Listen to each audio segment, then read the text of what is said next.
हर हर महादेव, देवों के देव महादेव के चरण में प्रणाम करता हूँ। दुर्गा माँ के चरण में प्रणाम करता हूँ। सरस्वती माँ के चरण में प्रणाम करता हूँ। गणेश भगवान के चरण में प्रणाम करता हूँ। गुरु भाई गुरु बहनों के चरणों में प्रणाम करता हूँ। गुरु भाई गुरु बहन, एक समय की बात है कि एक राजा था, उसका 3 लड़की थी। तीनों बहुत ही सुंदर, सुशील और पढ़ने लिखने में बहुत ही तेज थी। एक दिन की बात है कि राजा किसी काम के लिए विदेश जा रहा था, तो तीनों लड़की से सवाल किया। बड़े वाले बेटी से पूछा, बेटी तुम्हारे लिए हम क्या लेकर के आऊँगा? तो बड़े वाले बेटी बोली कि पिताजी, हमारे लिए एक ऐसा ऐनक लाइएगा जिसमें ऐनक के चारों तरफ सोना का लगा हुआ किनारे रहे, उसमें आपका फोटो लगा रहे कि मैं जब भी ऐनक देखूं तो आपका फोटो हमें नजर आए। यह सुनकर राजा बहुत खुश हुआ। कहने लगा कि ये बेटी तो हमें कितना प्यार करता है कि सदैव हमको नजर में बसाए रखना चाहता है। दूसरे वाला बेटी से पूछा कि बेटी तुम्हें क्या चाहिए? तो दूसरे वाला बेटी बोली, पिताजी आप हमें अच्छा कपड़ा लाइएगा कि जिसे पहनने के बाद मैं लगूं एकदम राजकुमारी के तरह। जब ही शहर बाजार में निकलूं तो हमें लोग देखते रहे, ताकि मैं खुश हूं, बहुत खुश हूं कि मेरे पिताजी ने ऐसा वस्त्र लाए। कहा कि बहुत अच्छा, तुम तो बहुत हमें मानती है। फिर तीसरे वाले बेटी से पूछे, बेटी तुम्हें क्या चाहिए? तुम्हें भी अपना अरमान बता दो, अपने बात बता दो। तीसरे वाला बेटी बोली, पिताजी हमें कुछ नहीं चाहिए, मैं ऐसा ही खुश हूं। तो नहीं बेटी बोलो। बहुत कहने पर बोला कि कुछ नहीं हमको चाहिए पिताजी, आप जाइए, जिस काम से जा रहे हैं बस वो काम अच्छा तरह हो जाए, हमें इसी में खुशी है। बोला कि कुछ तो बोलो बेटी, क्यों ना रुष्ट है? सब अपना अपना फरमाया, तू काहे को लिए रुसल है? वो सोचा उसके पिता की ये रुसा हुआ है, लेकिन वो कहे कि नहीं पिताजी हमें कुछ नहीं चाहिए। तो फिर बहुत तिरज करने पर कहा ठीक है, जाइए, हमें 1 पॉकेट नमक लेते आइएगा, 1 चुटकी। कहा कि जो न नमक, ऐसा क्यों बोलते हैं? क्या हमें तुम नमक के समान जहर लगते हैं क्या हम? मतलब कि देखिए, उसका कहना कुछ और था, लेकिन राजा का सोचना कुछ और था। फिर नहीं कहने पर फिर अपना चला गया। चलो फिर वहां से बाहर गया। बाहर से सभी के लिए अपना अपना सामान लाए। सब देख करके दोनों बहन खूब खुश हुए। उसको देख करके छोटी बहन भी खुश हुए, बहुत खुश हुई। राजा ने बोला कि बेटी तुम्हारे लिए तो हम भी कुछ भी नहीं लाए, तो तुम क्यों खुश है? तो बोली छोटी वाली बच्ची कि देखिए पिताजी, जब दोनों बहन हमारे खुश है तो उसको खुशी से बढ़ के और क्या हमें हो सकता है खुशी? उसमें मैं ही खुशी हूं।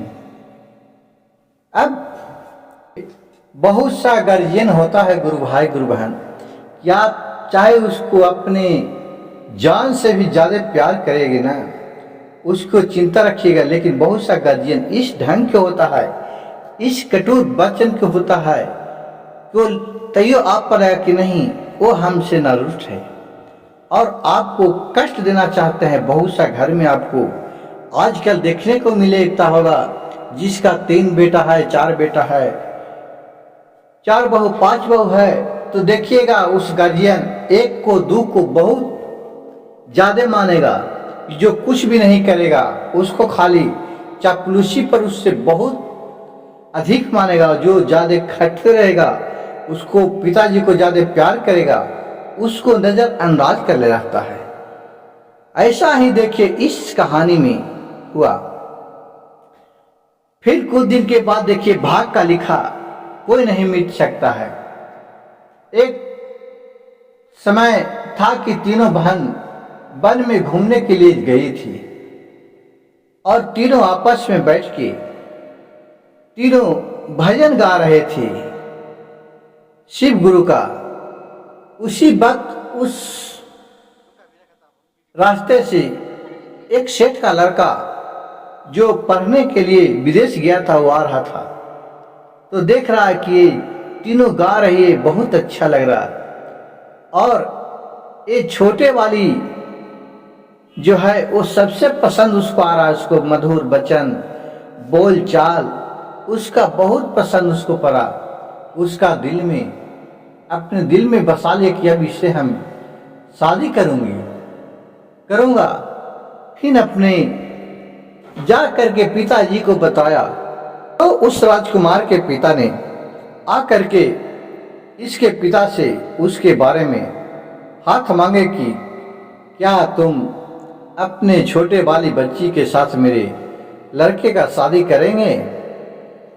तो राजा बोला कि करना तो हमें तीनों का है, लेकिन देखिए जब तक पहली वाले को नहीं करेंगे तो हम दूसरे वाले को कैसे करेंगे, और जब दूसरे वाले को न करेंगे तो तीसरे वाले को कैसे करेंगे।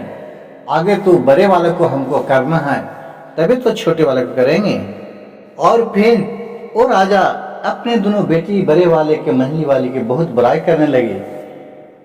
तो उस सेठ ने बोला ठीक है, हम अपने घर में ये तीनों के फेरा फारी बुलाते हैं। जो मेरे परीक्षा में पास हो जाएगा और जो मेरा जवाब दे देगा उसको मैं साथ अपने बेटे को शादी करूंगा। कहे कि ठीक है। तो बड़े वाले लड़की कल वो ले गया सेठ अपने घर और बहुत सा अपने घर को सजाया और पूरा गद्दा पर बैठाया उसको और पूछा, बेटी इस गद्दे पर बैठने के सोफा सेट पर बैठने में आपको कैसा लगा। कहा कि ये तो बहुत अच्छा लगा। कहा कि ऐसा गद्दा पर तुम और कभी बैठे थे। कहा कि नहीं ऐसा पर तो मैं कभी नहीं बैठा था, ये तो बहुत ही गलगल है और बहुत ही आरामदायक है। कहा कि ठीक है, बहुत अच्छा। फिर दूसरे बार फिर उसको एक गिलास मौसमी का जूस दिया, उसमें बहुत सा मीठा देख के बहुत स्वादिष्ट लगा, ऐसा पीने के लिए कि मान लो कि अमृत है। उसको पीने के लिए दिया और बोला, बेटी अब बताओ इसका कैसा स्वाद है। कहा कि ये तो बहुत अच्छा स्वाद है। कहा कि ऐसा कभी पिया था। तो नहीं, हमने तो ऐसा कभी भी नहीं पिया था। कि ठीक है। और फिर उतना कह करके फिर उसको भेज दिया घर। फिर दूसरे वाला को बुलाए, दूसरे वाले को फिर अच्छे सोफा सेट पर बैठने के लिए दिया, वो भी अच्छे सोफा सेट पर बैठे। फिर उससे राजा सेठ पूछा, ये बताओ कि तुम्हें इस पर बैठने में कैसा लगा। कहा कि तो बहुत अच्छा लगा, बहुत आरामदायक है। फिर उसे भी एक गिलास अच्छा शरबत दिया बना करके, वो पिया। बोला कि ये कैसा लगा। ये तो बहुत अच्छा लगा, बहुत अच्छा, अच्छे से अच्छा लगा। उसका खूब बड़ाई किया। फिर कहा ठीक है तुम भी चले जाओ। उसको भी दिलाया, पहुंचा दिए घर। फिर तीसरे वाले को तीसरे दिन बुलाया, उसको भी खूब सोफा सेट पर बैठाया। कहा बोलो इस पर तुम्हें बैठने में कैसे लगा। कहा कि हमें तो कुछ भी नहीं लगा, एकदम आम समान लगा। ऐसा तो सोफा सेट से अच्छा सोफा सेट पर मैं तो बैठता था और बैठता हूँ। तो सेठ ने बोला कि तुम्हारे घर में तो सोफा सेट एक भी नहीं है, तुम कैसे बोल रही कि मैं इससे अच्छे सोफा सेट पे बैठता हूँ। कहा कि देखिए माँ के गोद से बड़े सोफा सेट कौन होता है। कहा कि वाह बेटी वाह। कहा जिसके हाथ पर माँ और पिता का आशीर्वाद है, हाथ है, उससे बड़ा दौलत दुनिया में कुछ भी नहीं है। कहा ठीक है। फिर उसे भी शरबत दिया, बना करके लाया पियाया। बोला बेटी ये तुम्हें कैसा लगा? कहा ये तो ऐसा जैसा सब घर ही पीते हैं वैसा ही लगा, कोई खास नहीं लगा। इससे अच्छा तो मैं घर में पीता हूँ।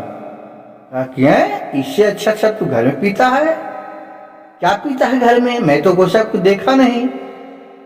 कहा माँ का दूध पीता हूँ जो अमृत का समान है, भगवान का बनाया हुआ है। माँ के दूध के बराबर और भी कोई भी चीज बराबर नहीं कर सकता है। जब हमने पैदा लिया था सबसे पहले माँ का दूध पिए और उसी से पी के इतना बड़े हुए।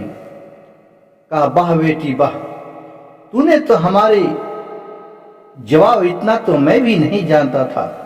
और फिर वो सेठ से जाकर के बोला कि मैं आपको बेटी के छोटे वाला बेटी, मेरे जवाब सवाल में पास हुआ और मैं छोटे वाला बेटी के साथ अपने लड़के का शादी करूंगा। फिर दोनों को शादी विवाह धूमधाम से हुआ। शादी करके आ गई छोटी वाली बहू अपने सास ससुर मैके में, अच्छे से रहने लगे और सबको सास ससुर का सेवा टहल करने लगे। अब कुछ दिन हुआ तो अपने ससुर से बोले कि पिताजी मैं अपने घर में एक अच्छा प्रीति भोज रखते हैं जो सभी को खाना बना करके खिलाया जाए, हमें यह मन में कर रहा है। उसका पिता ससुर और सास बोले कि बहुत अच्छी की बात है, जैसा आपका सोच है चलिए, कम से कम कुछ लोग हमारे घर में खाएंगे तो हमारे आंगन शुद्ध होगा। कहीं कि ठीक है, कहे कि वो सब खाना जो भी पकेगा मेरे नजर में पकेगा। कहा कि ठीक है। वो सब परिवार ने पूरा निमंत्रण दे दिया, अपना माँ पिताजी भाई सबको। फिर 56 तरह का भोजन बनवाए, सभी को पूरा खिलाए गांव जवार को। फिर उसके पिता भी आए थे, बोले पिताजी मैं अपने हाथ से खाना खिलाऊंगी। कहे कि ठीक है। 56 प्रकार के भोजन ले जा करके परोस के अपने पिताजी को दिए खाने के लिए। पिताजी ने खाना खाने लगे, बोले कि ये तो कोई भी चीज अच्छा नहीं है क्योंकि सब में नमक नहीं दी हुई थी। तो बोला कि बेटी तूने ऐसा क्यों किया, कैसे खाना बनाया कि तुम्हें नमक ही नहीं किसी में है? फिर बेटी ने नमक ला करके दिया। फिर कहा कि पिताजी अब खा के देखिए। कही कि अब ठीक लग रहा। फिर जो सभी के खाना बना था उसमें से फिर 56 प्रकार के भोजन परस के दिया। फिर पिताजी को खाना खिलाया। बोले कि पिताजी अब ये कैसा लग रहा?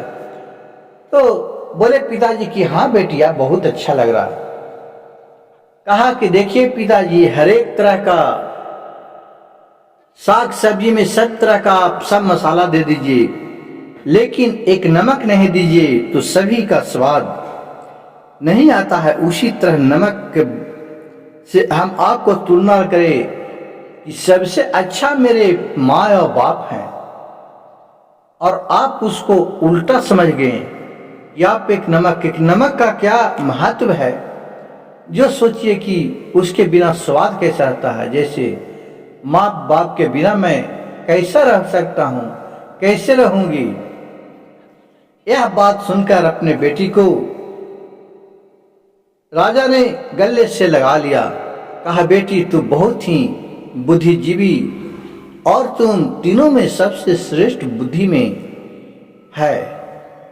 गुरु भाई गुरु बहन, मेरे कथा कहानी अच्छा लगे तो मेरे चैनल को एक लाइक सब्सक्राइब शेयर जरूर कीजिएगा। कमेंट बॉक्स में हर हर महादेव लिखना नहीं भूलिएगा। एक महादेव के नाम लेने मात्र से ही आपका बिगड़ा काम बन जाएगा। और कथा को अंत तक जरूर सुनिए।